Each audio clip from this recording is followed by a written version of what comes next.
Welcome everybody to this week's EverQuest Next podcast by Debuffed Gaming News.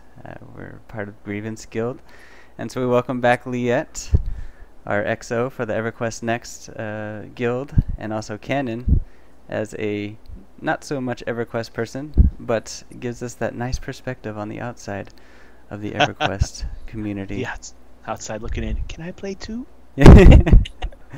And so we'd like to welcome everyone. So Liette, how you been? So far, so good. How about you? Oh, been fantastic. Just been playing some Final Fantasy, looking at EQN news. What you been playing? Or Final have you had a Fantasy chance to play? bit. Oh, Final Fantasy 2? Okay. Not in the past week or so. I've been working on the newsletter, so that's kept me pretty occupied. A lot of news going on. Yeah, definitely. 32 pages. I know, I saw that. That was impressive. You know, I was going through that going, I can't read all this. It's too much. Oh! I know it's like as long as some of the EverQuest Next books that they've been releasing, those prequels. And we'd like to welcome Cannon back. How you been? Yay! I've been okay. Trying to catch up on sleep, and it seems like it's been kind of rough trying to do that lately. You know, you just get laying down and you get a text. You're like, oh. So what you been playing lately? I've actually been playing World of Warcraft with our crew over there. Barry and all the friends have been great to me, you know, and it's, you know, I stopped playing Star Wars for a bit. I had to take a step back and, you know, moving over to another Grievance Guild and just walking into the family and the friendship, you know, it's very nice and heartwarming. Yeah, definitely. So this week we have a few things to talk about, a few tweets, a few different things that have come out over the week about SOE and also EverQuest Next, and one thing about EverQuest too. But first we're going to talk about a tweet that Dave Georgeson tweeted about. He said that he was asked to leak something, and it was about Landmark. He said Landmark will have combat elements, maybe not right at launch, but it's coming. And he said begin speculating. So let's begin speculating. Liette said she had a lot to talk about, or a lot of speculation. Yeah. So what are you speculating this means? Combat in... It'd be like combat in Minecraft. Are we going to see little zombies running around, or...? No, I don't think we're going to see zombies, but I tell you what, I would really, really enjoy if somebody has built like a shack next to my awesome treehouse bar. I want to take them down. I would like to beat them up. So, yeah, that would be really fun. There's my speculation. You know, beat them up. Oh, that was your speculation? Don't go in my shack.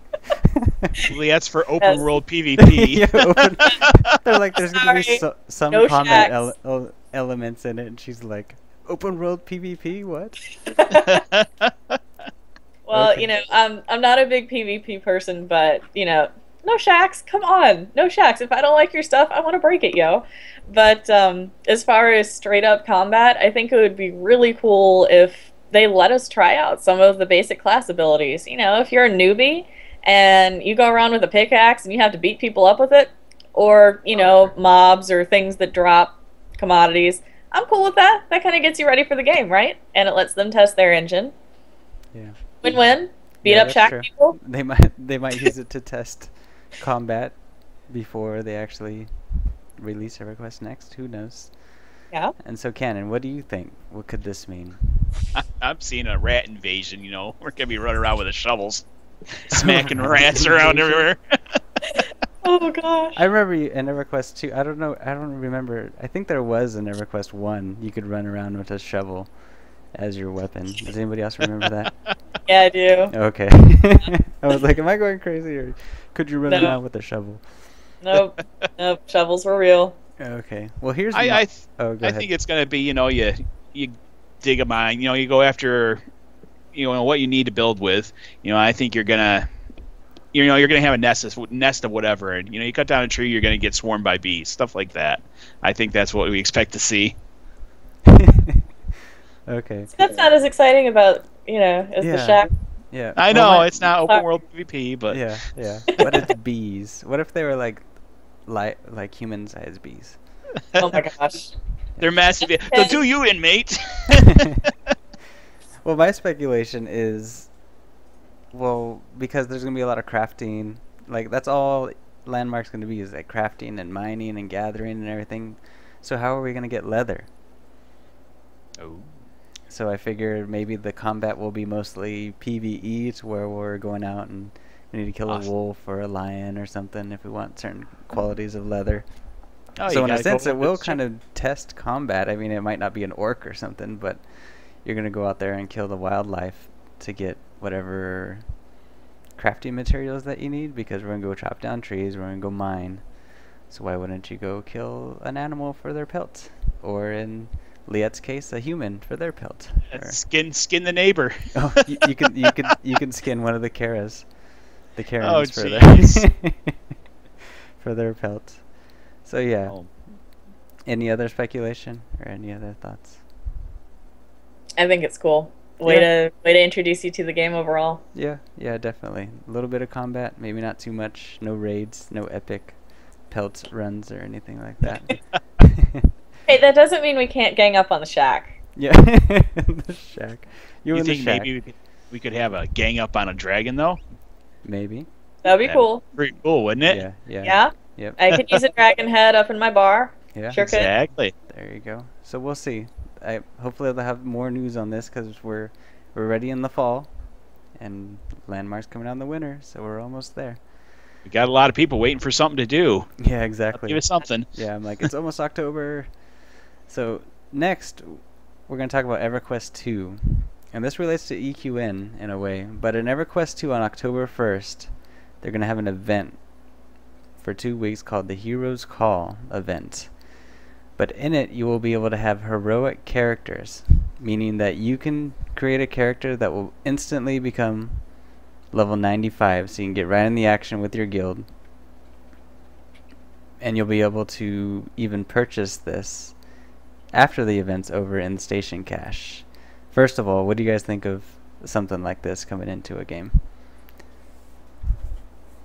I think it's a way to pull in new players or pull back in your old players that still have a really hot little wood elf that they'd like to hop on. I don't know.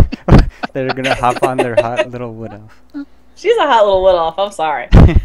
I had some great outfits for her. But I think it's really neat, and I do feel like really it's their way of getting people into the game to try it out and be able to step right into the action, which is really sweet, instead of making you go from level 1 up to 95. I don't know about you, but it took me a while to get just to 50 in that game, so yeah, that's kind of cool though. How about you, Cannon? I'm kind of two minds on this. I mean, I think as a player that has tried to get into EQ2 to play with our guild, and I just started playing, you see that, like she said, you hit C level 95 and it's, that's a long slog. No, not doing it. So it's great, you can get right in there and you get the ability to buy that, but I'm also not comfortable with the pay to win. It feels like pay to win to me. You don't have to put any effort into it. I put down $20 and I got a level 95. Great. You didn't put any effort into it though, and that's what a lot of this game is about. Is putting your time into it. So, two minds, both of them war with each other. Will I do it? I might try it for the 2-week event. And then who knows? Maybe the rest of the guild will go, hey, you should stay here. We'll give you this. Oh, you're going to make me feel bad for that. All right. Yeah. So I definitely think it would be cool in a way, because it's like, okay, we have our EverQuest 2 guild and Grievance. Like, how cool would it be? Like, okay, I get a level 95 and just hop right in there and start playing with everybody, because that's where everybody's at. But it's like, you remember leveling up and how many skills in EverQuest 2 you have? Like, can you just hop onto a character in EverQuest 2 at level 95 and know how to play it? No. Yeah. I take that back. I had a song on my Hot Wood Elf. In most raids, it went 1, 2, 1 and 2. 1, 1, 2, 2, 1, 2. And those were the 2 main heals I was hitting, because she was really uber, and I didn't have to hit a whole lot of buttons. 2 buttons. Everybody lived. Whatever. We were happy. And yes, I was paying attention. I was, before you asked me. But I took care of it with my 2 buttons. So, I don't know. Guess it depends on the character. I'm sure they've made the game more advanced than that.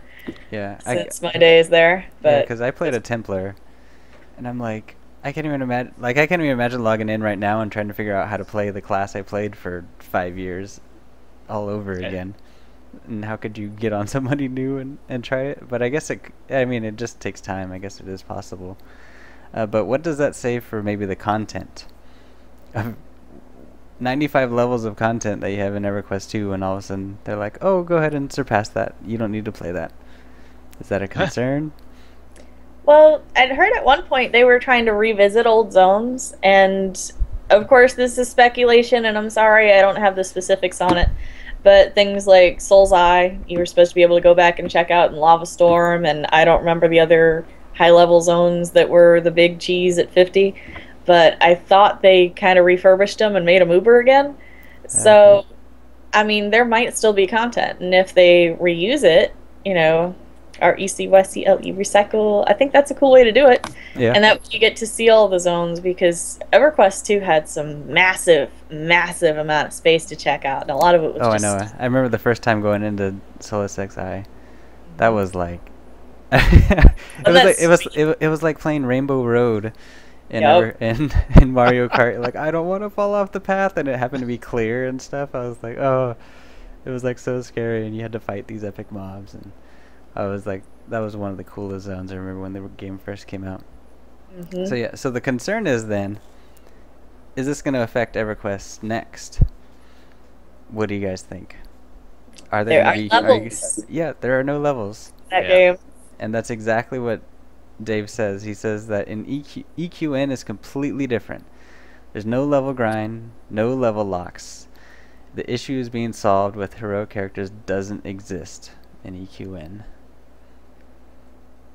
So there we go. It's true. Yeah, there you go. Yeah. So yeah. It's still hard to imagine though, like, oh, a newbie's gonna be able to play with me? Like, we still have no idea. Like, No. Yeah, newbie can go right into raid? No. no, yeah. Hey guys, I just started. Can I raid? Oh, sure. Sure, why not? Yes. Just Okay. follow the 1-2 song. That's a good song, man. It was a good song. We'll make Okay. a YouTube video of how to play. What class did you play, Leanne? Oh, Warden. Oh, Warden. How to play a Warden. Group heal, single target, heal over time. Sweet, Okay. done. Yep, just had your hots. That was Yep. it. You were literally I'm a hot. sorry. What else? I'm sorry. My character was Uber. Okay. Can't help it. Okay, so the next bit of news that we have is at this year's GDC Europe, SOE's Director of Global Community Relations, Linda Carlson.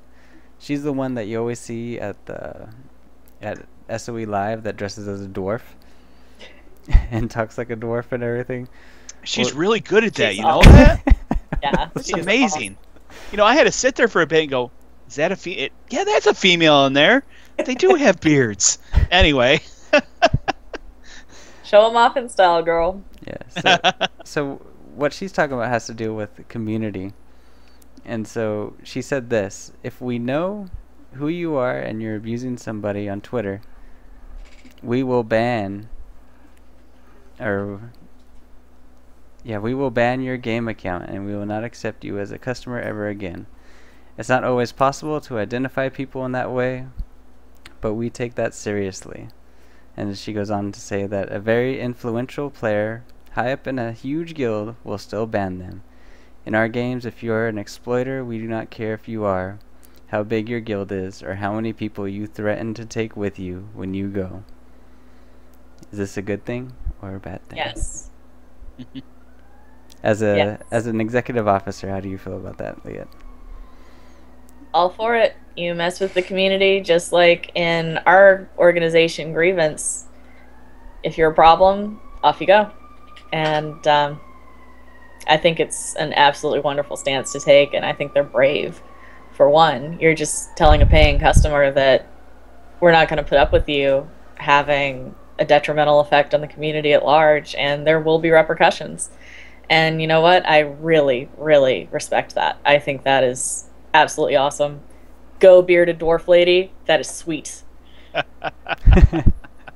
about you, Cannon? As a future guild leader in our WildStar guild, how would you feel about community like this? I think that's a good idea. I mean, A smart person once told me, this doesn't really sound like that, a wise man, there we go, a wise man told me, you don't want every customer, and that's exactly what the stances are taking here. The only thing is I hope there's a safety net, because if you have, say we have the lowly Joe Schmo over here, and he's run with a group of a pickup raid, we'll say a pickup raid, and he doesn't, he's learning, messes up the first time. What if the other 15 say, oh, he's being a real not nice person, without swearing over the internets here, a not nice person, and turn him in for it, SOE gets this thing saying this guy's griefing and blah blah fizz from 15 different people.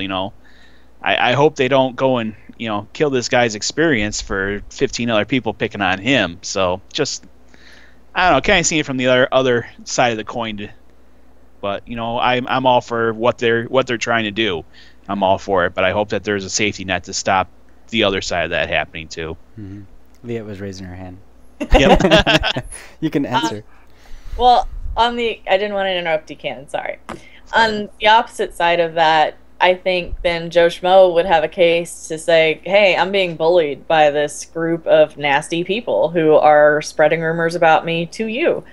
And her stance states rather explicitly that wouldn't be put up with. And that's awesome. I've also... Well, I'm happy to say that I've had really good experiences with SOE customer service. When I forgot my password for my hot off, they got it back really fast, and they were super helpful and some of the nicest people I've ever talked to in game customer service. Really, you talked to like a dwarf? No. Oh, okay. No, but they were super polite. Yeah, I didn't get the angry dwarf accent, and there were no mugs being clanged in the background or anything. Okay. More's a pity for them, But I think they'd handle that really well, and I'd have full confidence in it, especially hearing what Linda said. So, yeah, definitely.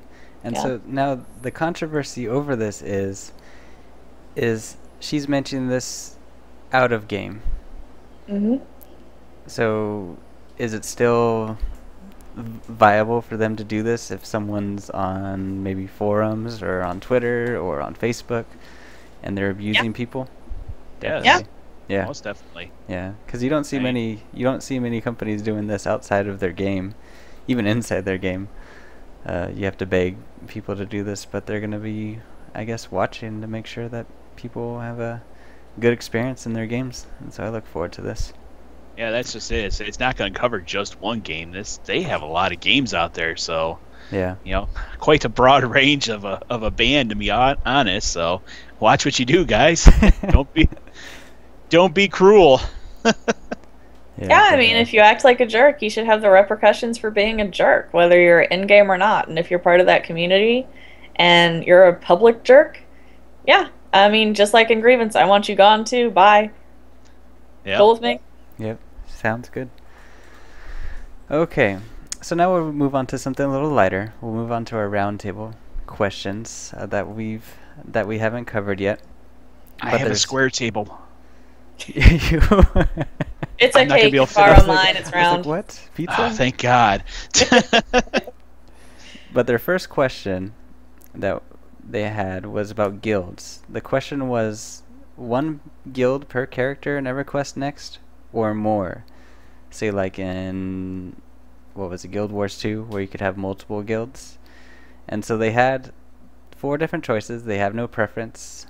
You want to join more than 1 guild at a time, and they're social groups, and I want as many as I'd like, or I'd like different types of guilds, like family guilds, alliances, guilds, that you belong to each, one of each type, so you could have 1 family guild, 1 alliance, or you don't want to see any type of guild system at all. What would you guys prefer? How about you, Cannon? I don't want to see any guild at all. Get rid of it all. No. No, I just want 1 guild. You can have friendships outside. I kind of like what Final Fantasy is doing with their link shells and stuff like that. But 1 guild is the way for me. I always thought, loyalty. You shouldn't be playing in other people's playgrounds. Yeah. In my opinion. Yeah. How about you, Liette? I think in some cases it can work really well. In others, it doesn't. obviously, because of just straight competitive values or, um, multiple allegiances is a problem. Absolutely. I will say, though, in EQ2, when I first joined Grievance, I met them through a big raid alliance. We were really, really hardcore into getting our prismatics, my little teeny guild. Really wanted the sparkly weapons, and we were determined to get it, and that's how I first met Steelheart and company, because they said, oh yeah, we'll help you with raids and stuff, and we raided once or twice, and we sucked really bad. And, eventually ended up joining Grievance, and it was great. So I could see short-term alliances and having some kind of social interaction capability that way. Now, as far as how, it's something comparable to Guild Wars, I don't know. I'm all about my guild, and that's obviously my first priority and my first loyalty. I like the link shells idea, so you can chat with each other. Yeah. So something similar to that I'd be cool with. And maybe alliances that you can set a time limit on. That might be cool. Yeah. I think that might be helpful. Cool. Yeah. Sign a treaty, huh? A treaty between two guilds. That would actually be pretty cool. Yeah, don't build a shack by my bar, and I won't skin you alive. Yeah, I kind of agree with both of you. I think I like one guild because I think like in Guild Wars 2, like there was a lot of like you could have several different guilds but only represent one at a time. And definitely, like, if you're representing one and you're still part of another, it's like, oh, well, why are you representing them? Or, like, do you like them more? Or it's kind of like, it's hard to belong to more than, like, one group of people at a time and, like, be loyal. Kind of like that. But, like you guys were saying about link shells, like, to have a chat of, like, friends or people you know or even alliances, but you still have that one guild that you belong to, I think that would work kind of well. So, kind of both of those questions, or the two of those answers kind of fit what I would prefer. One guild, but you can have maybe a link shell or something else inside of the game where you can talk to other people. So yeah. But anyways, their next question was about fast travel in EverQuest Next. Do we love fast travel or do we want to leave it? So they had 5 different choices we could make. I want to be able to group within 5 minutes wherever they are in the world. I want a huge world, even if it means 30 minutes getting to my group each night. Fast travel with limitations, such as via player abilities or requiring you to visit the long way first. I would like a fast travel network between major city hubs only, not outside, or you don't care. What do you guys prefer when it comes to fast travel? We've all played many games with many different systems. Yeah. Boy, I am of so many different opinions of this. It's really hard to nail down. I really like when you get in a group. I like the idea of being teleported there, but you should also get there first. You should at least have appreciation for the 30-minute walk once, just once though. Yeah. But I'm up in the air on that one. Really am. Yeah, Leah? Well, here's my thing. So many people look at EverQuest 1, the first one, this massive, huge world where you had to beg and bribe somebody to take you through a spire, teleport, or get you to a druid ring, and you still had to run to those suckers, and from them, once you got to wherever you were going, you didn't miss out on parts of the world. Everybody knew about what parts were scary to run through, how to take the shortcuts. I mean, God knows, I didn't need the paths from Kellethan to Felwith, because I was a little 15-year-old running between 2 cities, because it was cool. And I thought so much of the charm and beauty of the world was having to actually walk it and get to know it, and know that over that hill there be orcs, and know that over that hill there's a lot of bats, and people steal my bats, so find bats elsewhere. And I feel like that gives you a better feel and appreciation for the game. Now, at higher levels, I'm cool with giving player abilities like the Druid Rings and Wizard Spires. That's great. Yeah. It's convenient, it's nice, but it You still have to know the world, and given the events they're planning in the world, where cities are built up, where we're seeing That's true. the world change, I don't want to miss it because I'm too busy flitting around. So, at least to start, I don't want fast travel. Yeah. You're right. It does. It cuts out on a lot of your gameplay. You think about for EverQuest Next with what they're planning on shifting orc camps around your area. You know that's going to cut it out a lot if you do a quick travel from one side of the zone to the other. So. And think of how many opportunities you're going to miss if you just speed right through it. Yeah. I'm going to miss that epic sword. I don't want to miss the epic sword. You're right. Kill. Yeah. Death to all orcs. Yeah. Or that other shack you need to burn down, whatever. You and the Skin the shack, neighbor. you and the shack.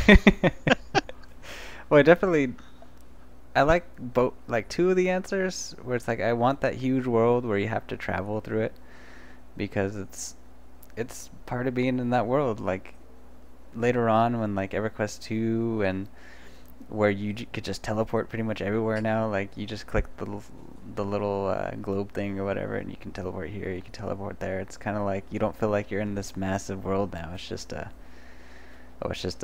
almost like a hub space where you just, I need to get to this one spot, so you don't even walk through the world anymore. We have the group systems now. It's like you don't even run up to dungeons anymore and go in them. You just kind of click a thing and all of a sudden you're in this dungeon. Yeah, I hate that idea. I don't like that. Yeah. So I definitely like the idea of you have to walk somewhere first to get there, and you can have special abilities to do it. So say if your guild wants to get to the front of a raid zone, like I still like the idea of, well, Druid needs to pop a portal or whatever to there, and everyone runs up to the raid zone, or you can have your flag at the raid zone, but you still have that sense of you need to get to that one spot in order to enter it. So it still seems like you're traveling through a world rather than just an interface that you're going through to get into your instance. Yep. Yeah. So any other thoughts? No. No. Keep up the immersion. Yeah, exactly. The immersion Yeah. makes the game. And I think that was one of the things they mentioned of why they have, like we talked about last week, the heroic travel, where they're doing the parkour and everything, was they're planning on, maybe, according to whatever we answer, not having fast travel like that, because that's the reason why they're making running a little more entertaining, because you're going to have to run places to get where you need to go. And so if they're putting all that work to make travel fun and entertaining, they're probably not at first going to have you just fast traveling everywhere. That is a good point, sir. Yeah. So we'll see. I'll tell you what, though. If I have to run everywhere and be worried about making my character backflip and not take out her head on some rocks, I don't know. That might be a traumatic experience for me. Verdict's still out. I don't know. Like, how many times in... I know this isn't the right game, but in World of Warcraft, if you played a Night Elf, how many times did you jump just to try to get him to do the little flip or whatever? Yeah. And now you can flip all the time. You could do that in Rift. Yeah, I jumped a lot. Yeah, Sure. yeah, exactly. You jump a lot because you want to flip. It was cool. Yeah. Just a little thing. Made it less boring. Yeah. I wish I could do that in real life. I do not. Just flip everywhere you're going. Everyone's like, "Who the heck's that guy?" I would mess up my hair all the time. No. Yes, that's what we're worried about, our hair. Major. Yeah, you don't have as much, do you? No, not that much. So wow. Now we're gonna move on to a previous roundtable question they had for us. It was about the class, race, combos, and restrictions. And the votes for the highest one were about 40%, and they wanted certain races restricted to certain classes based on lore, kind of like we've had in the past with EverQuest 1, or like you think of other games where only this class can be this, or this race could be this class. But they decided that they all agreed with that because that's what the team wanted. But now this is the first time where they have to disagree with the community's overall decision and say that they can't do it because they had to step back and realize that for design reasons they can't do it. What do you guys think about that? They're asking us these questions and everyone says they want this, but they're gonna say no, we can't do that. Well, go ahead. sorry. Sure. Just speaking from home, my husband would be really, really, really bummed if he couldn't make his gnome monk. So, I get it. That's true. Yeah. What about you, Ken? After watching the video, I understand why they're doing it, but I always like the idea of not being, having a no marauder running around like crazy, a barbarian, no barbarian. That's what I'm trying to think of, But apparently in the next one, you're going to be able to have a gnome barbarian, but a gnome barbarian. Yeah, two races at the same time. Yeah. But he's gonna headbutt your knees. He's gonna be a gnome with blue paint on his face.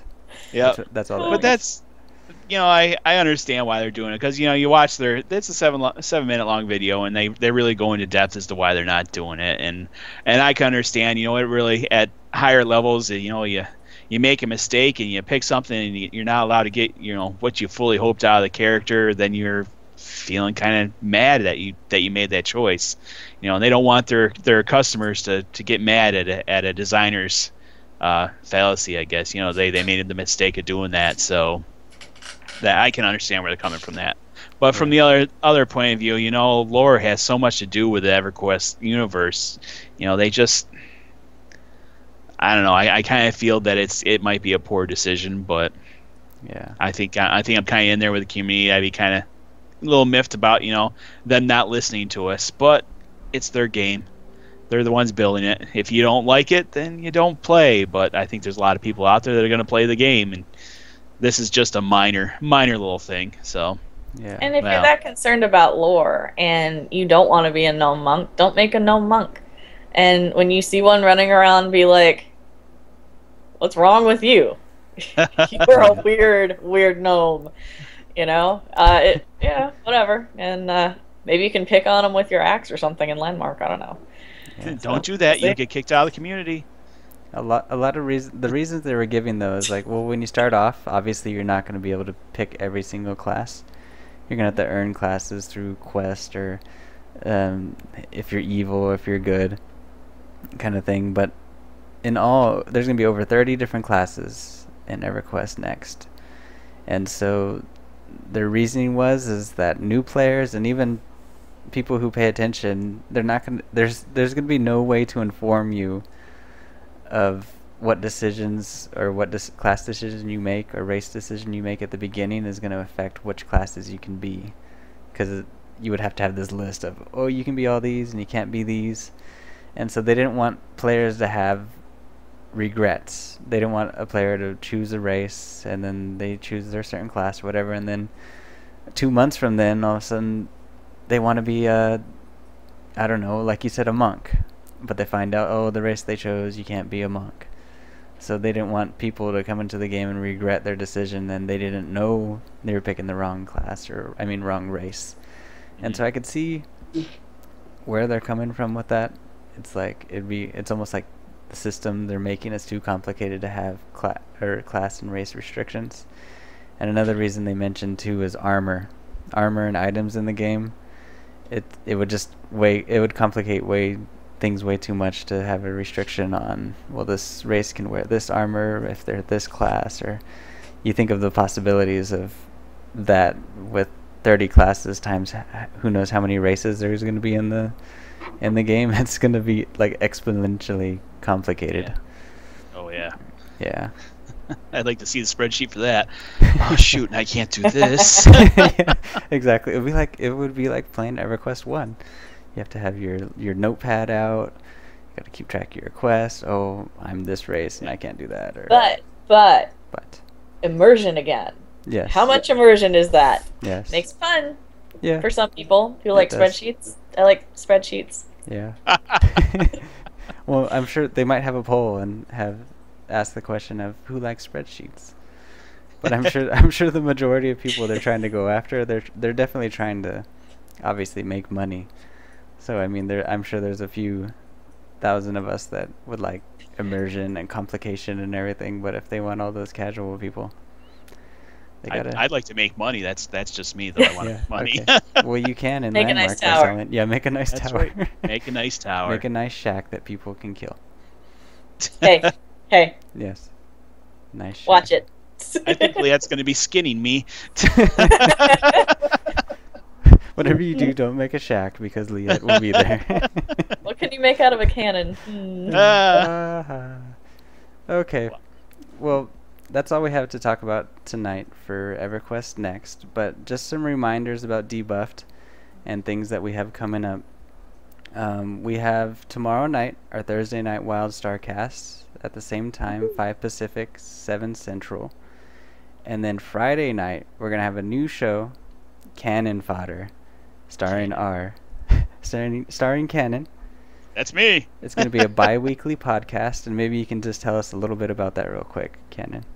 Well, if we've been talking about all the new games, and with this cast, I want to take a look at our current games, the games that we're in right now, our guilds.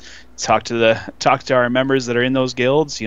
See what's going on, what exciting stuff they have going on. Talk to some of our divisions and everything like that. At some point we're going to have our community outreach group on there, so they can tell us what exciting stuff they are, and we want to find out how the guild works. How people feel about it, stuff like that. Talk to the people. Power to the people. Yeah. Oh my. So what's going to be do you have any idea what's going to be your first cast? First one I'm starting with, it's my first cast, so you get a little bit nervous. So I'm starting out with a guild that I'm comfortable with. We're going to go with this.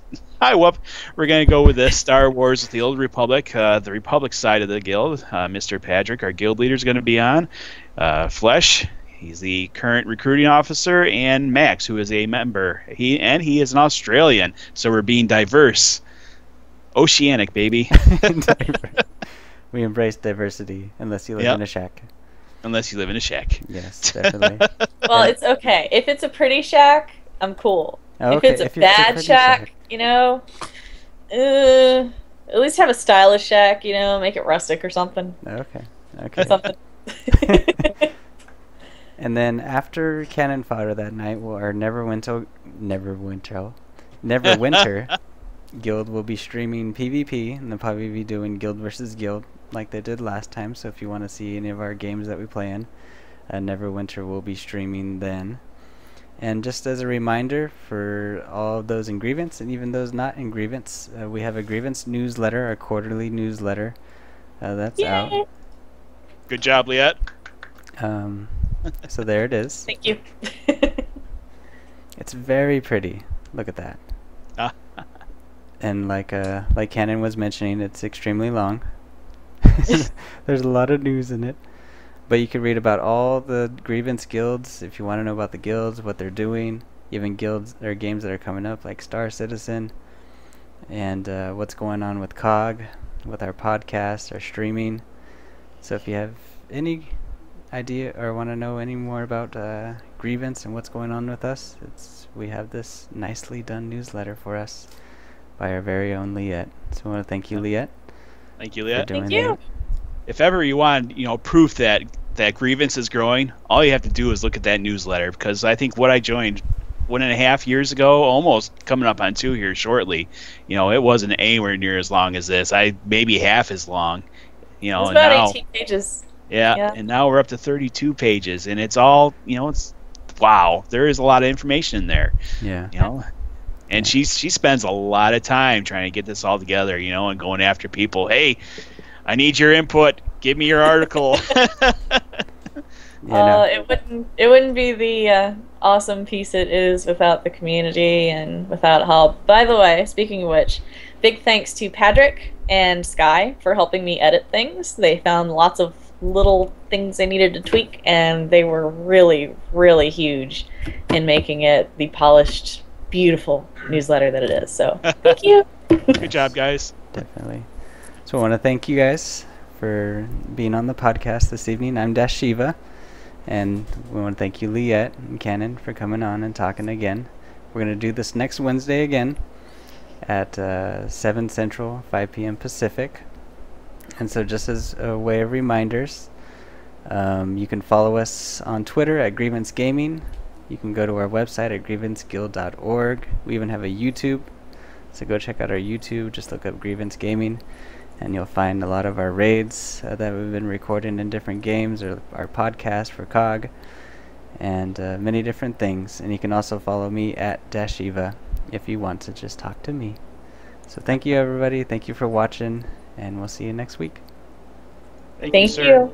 Good night, people. Good night.